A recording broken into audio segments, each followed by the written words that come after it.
What's up, everybody? It's your boy King Flex. Welcome to another episode of Mack Lessons Radio. What's going on with everybody out there? I am back from Hawaii. We're broadcasting live once again here in Los Angeles, California. I had a great time out there in Hawaii doing my thing, and it's so great to be home. On the last day out there, they had that little terror thing going on in Europe. They got terrorists now. They out there just nigger rigging bombs now. They just making anything out of a damn bomb. These fools done got a bottle of Gatorade and some curl activator and made a damn bomb. What are we going to do? What are we going to do? Anyway, Interracial Mackin week was last week, and there was a lot of feedback from Interracial Macking week. There was a whole lot of feedback. My God. And the most controversial one was the one about how to mack to black women, which I knew. I knew that was going to be the stinker. I knew that one was going to get the biggest response and the most backlash. But I didn't know it was going to be that heavy. I didn't know it was going to be that deep. The show we did about the sisters, man. That show has been posted on so many websites around the web. It's been discussed in so many chat rooms and forums. I've gotten so many emails. I mean, literally hundreds of emails because of that one show. Even other radio stations are talking about what I was talking about in that show. It's that deep. It's funny, man. So in this show, basically, I'm going to respond to some of the views and some of the criticisms that I've gotten for the show about how to mack to black women. That's what we're going to do today. We're going to respond.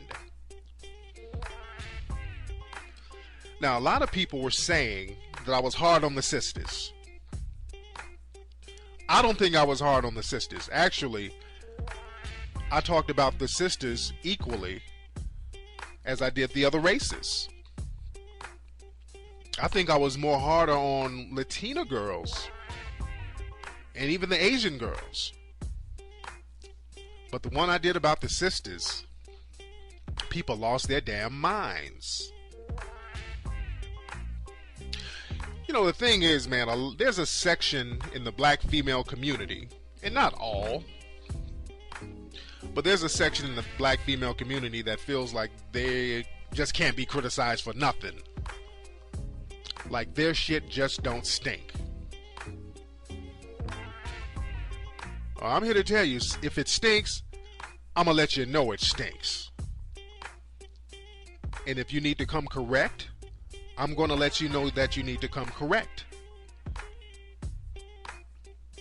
Now, some of the criticisms were kind of weak. The same generic ass criticisms like Tariq Nasheed was making too many broad generalizations. That's one of the biggest criticisms I got for that show.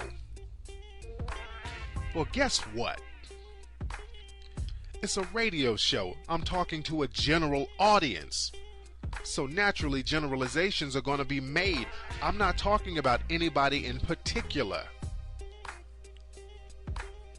It's a general audience. It's a broadcast. I'm talking to a broad audience. Now, there are exceptions to different rules, but society has a general way of thinking. Different cultures have a general way of thinking. That's what I was talking about in the show. So to make that your argument, oh, he was being too general. He was stereotyping. I said that. Come on, people. You can do better than that. People have been sending me links from different message boards, and that's what the fuck you're whining about? I'm making generalizations and stereotypes? Yeah, I've said that. Come on now, do better than that. Challenge me if you're going to challenge me. Call my shit out if you're going to call it out. You're not calling it out. What I was saying was true, and you know I was saying some true shit. Everything I said on those broadcasts were absolutely true. I stand by them shits 100%.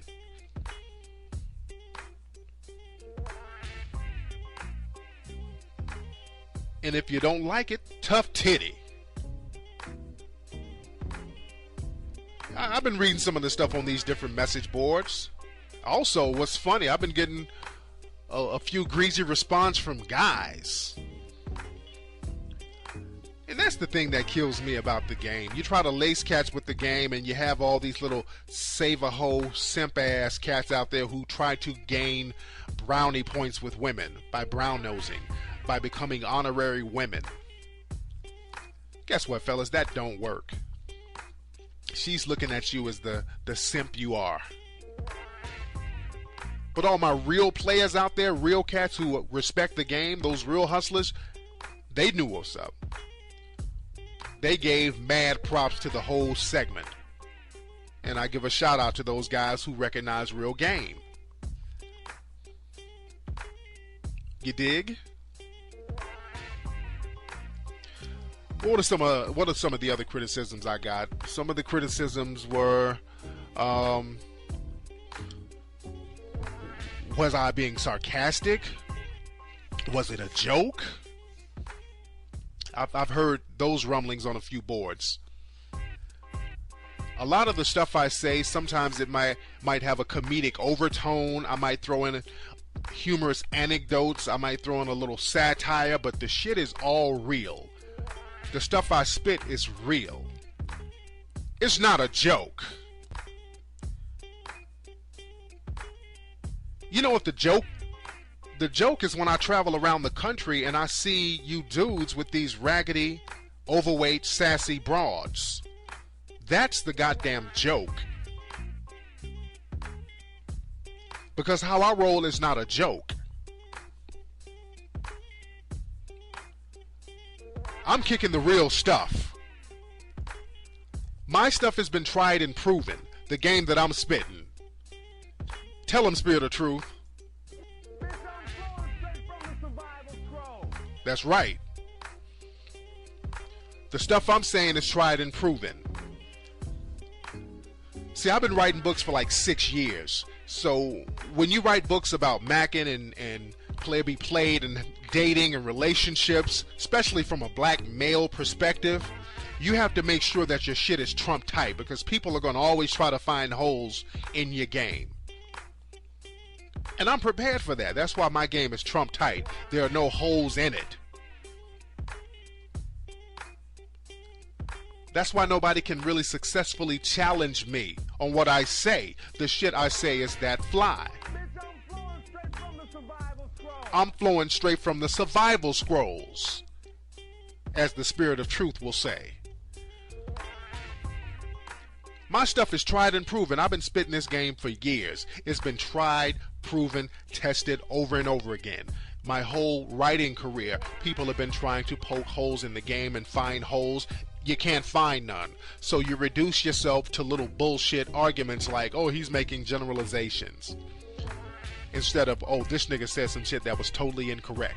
You can't say that because you know the shit I was saying was 100% true. Deal with that.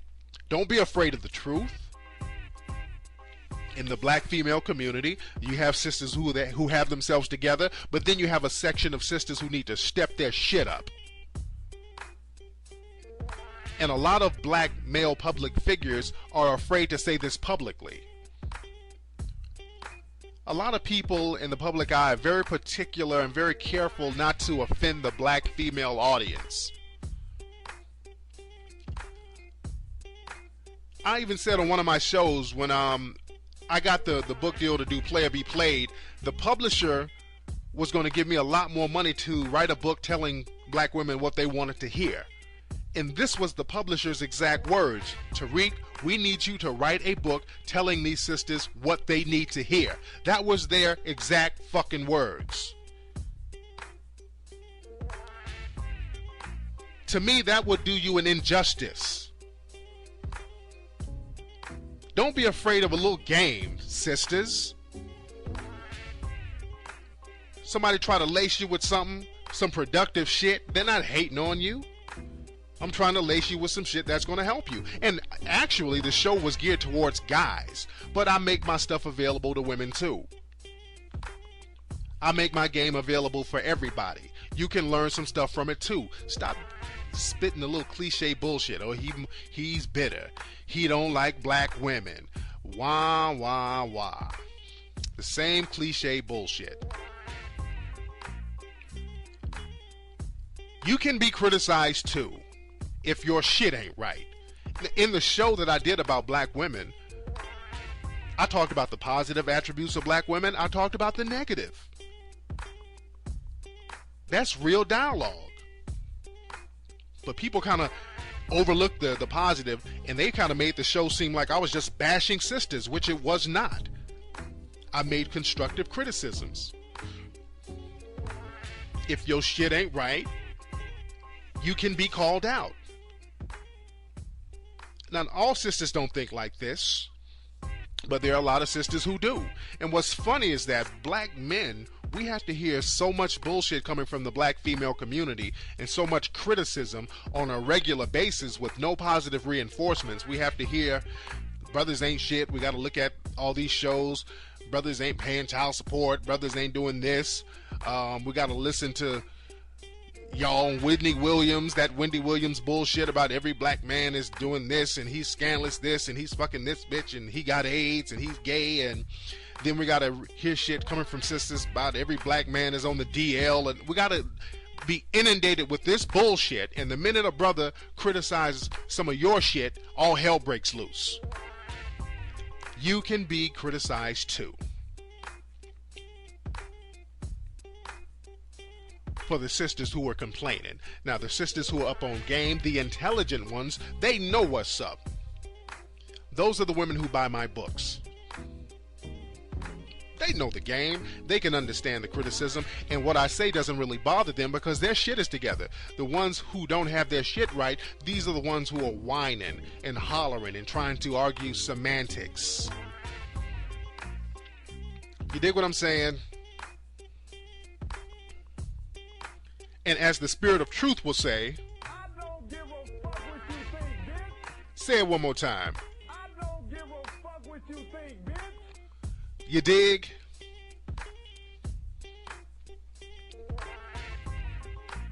And what are some of the other criticisms I got? What are some of the other criticisms? One thing I got from some dudes, because I was talking about how black men don't like overweight women. Broke men like overweight women.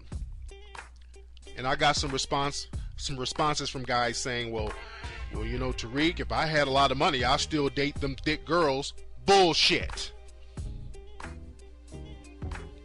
Bullshit. And let me say that again. Black men don't like overweight women, which is a myth that is constantly perpetuated onto us. Broke ass men like that bullshit because their minds acquire a taste for that. A lot of guys don't feel like they can get any better, so you mind fuck yourself into believing that's desirable. Brothers with money don't really fuck with no overweight ass females. That's a fact. It's not a joke. It's not a game. That's a fact. And I will take it a step further. Since we want to go there, y'all want to try to find holes in my game? I'll find holes in your game. I challenge you. Because I know what the fuck I'm talking about. I've been spitting this game for years. I've been studying the game for years. So let's go there. I challenge you out there in radio land. Since you think I don't know what the fuck I'm talking about, I want you to find me one millionaire black man who has an overweight significant other. And I'm not talking about a brother who had a female before he got his money and he's still sticking with her just so he can keep his finances in order. That don't count. I'm not talking about one of those cheaper to keeper situations. If you can find me a black male millionaire who has an overweight significant other, email me and let me know who it is. Name one. I don't even want a whole list. I want one. Name one.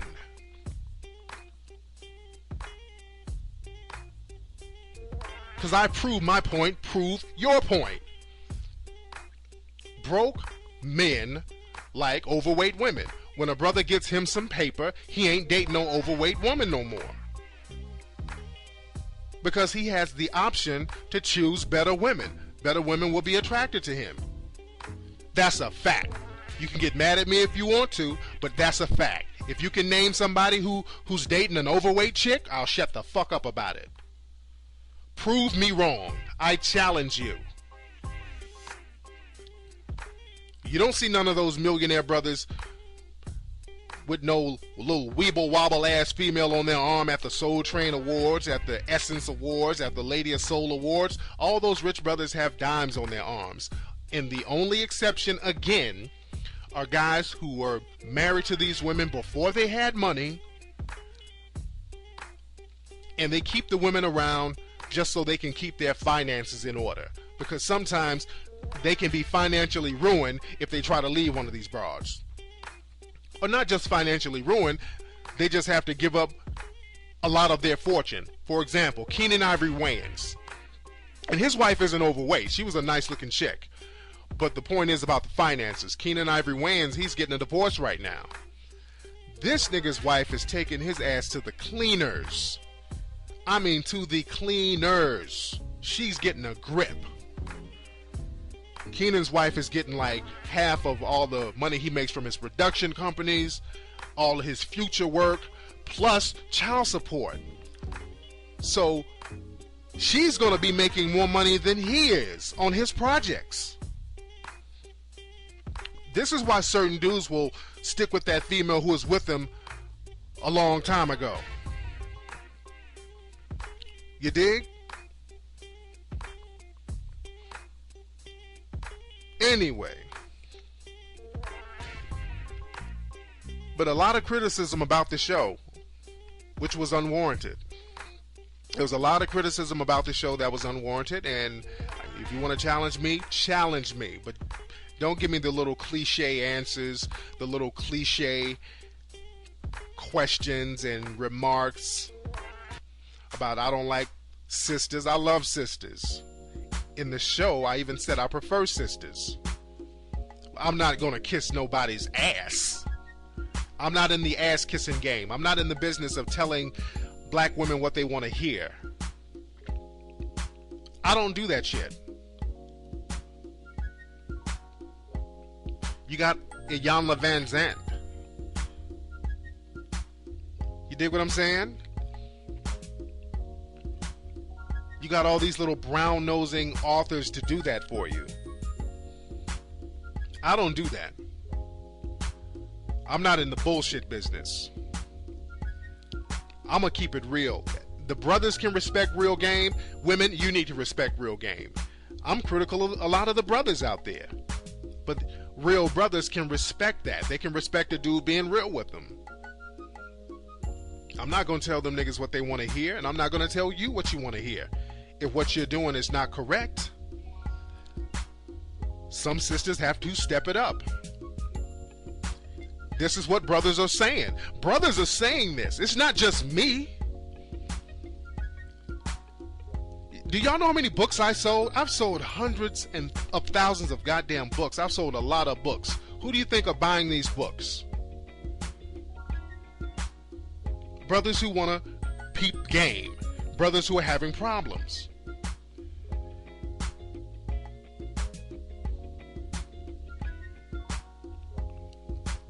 And brothers who just want to be on top of their game. I've created the only forum with my books where brothers can really dialogue and really chop up game with one another.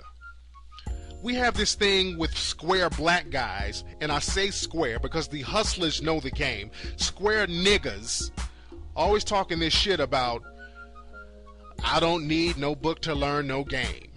If you know it, you should already know it. I talked about that on another show. All these square niggas always talking about what they know. And you look at these niggas' women, and they look like hot messes. You look at these dudes' women, and they look a mess. And these are the cats talking about what they know and what game they don't need to learn. And your woman looks like a hot mess sundae with a cherry on top. But the game is deep, guys. And the game is for those who respect the game.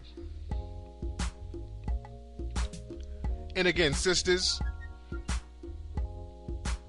if somebody is giving you constructive criticism, don't whine like a punk ass. Soak it up if it's applicable.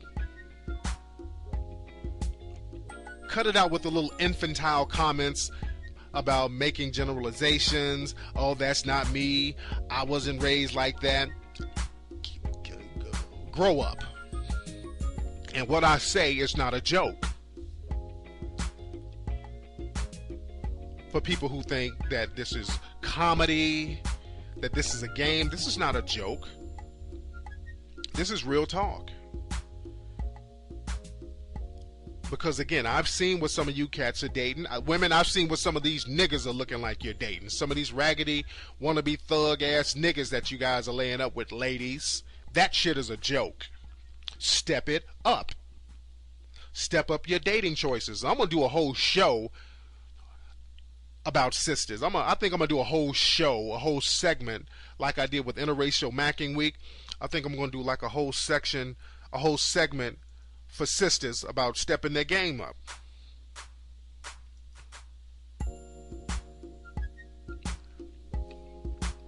I think I'm gonna have to do that. But I've been getting a lot of emails from guys talking about all the different websites and message boards that's been talking about the Interracial Macking Week. And there's a couple of websites and message boards that I want to address. Like my boy Jay, he sent me a link for this one website, a message board. They were talking about the podcast called Lipstick Alley. It was very interesting about this site. So interesting. On tomorrow's show, I'm going to do a whole show about that website and what that website is supposed to be about. I found it very interesting. One of my players out there sent me a link. He was like, Flex, man, this website, these girls, they're talking a lot of shit. You need to peep it out. They're talking about the podcast. You need to get up on them. So I peeped out the website called Lipstick Alley, and my boy Jay was explaining the website to me. He was like, this is a site of women who are supposed to be gold diggers and groupies and all this stuff. And these women talk about the different athletes that they dealt with and all this old bullshit. So I peeped the site out. And them bitches ain't no gold diggers.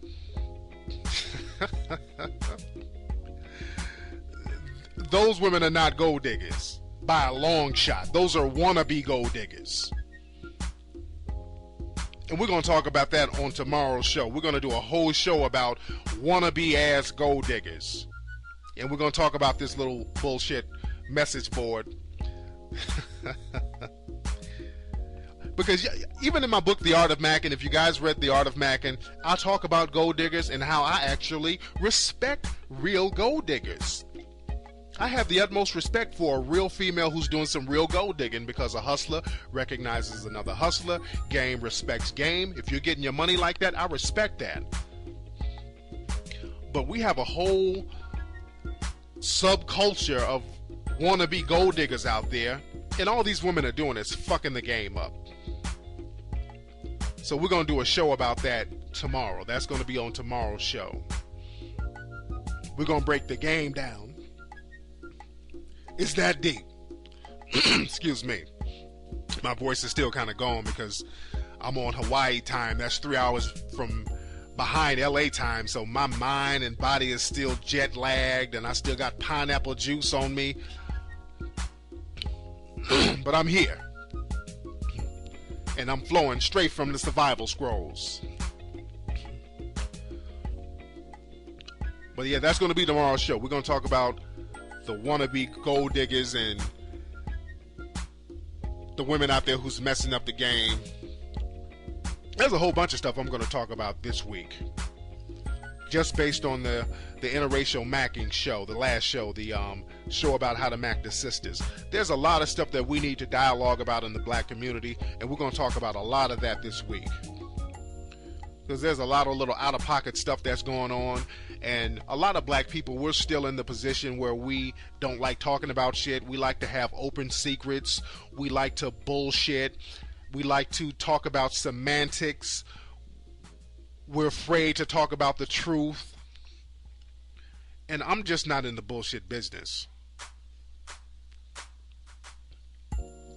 Because I really don't deal in the square world too much. I'm usually around hustlers. And in the square world, squares are used to bullshitting each other. They have the luxury to bullshit. That's why they're square. So we're going to talk about that. We're going to get real deep into squares, hustlers, all that stuff this week. Anyway, this has been another edition of Mack Lessons Radio. I've been your host, Tariq Nasheed, also known as King Flex.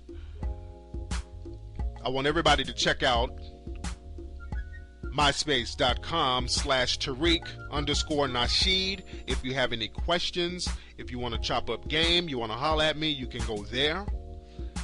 You can also check out the Mack Lessons DVD at macklessons.com. And for all you intelligent sisters out there who want to get up on more game, you can go get my book, Player Be Played. You can go to Amazon.com and get it. Player Be Played. Everything that women need to know about men, dating, and relationships. Very good book, ladies. And men, you can read that book too. Men, that's a very, very good book. Player Be Played. You can learn a lot of stuff in that book. And don't forget to get the new book, The Mack Within. You can get that at Amazon.com.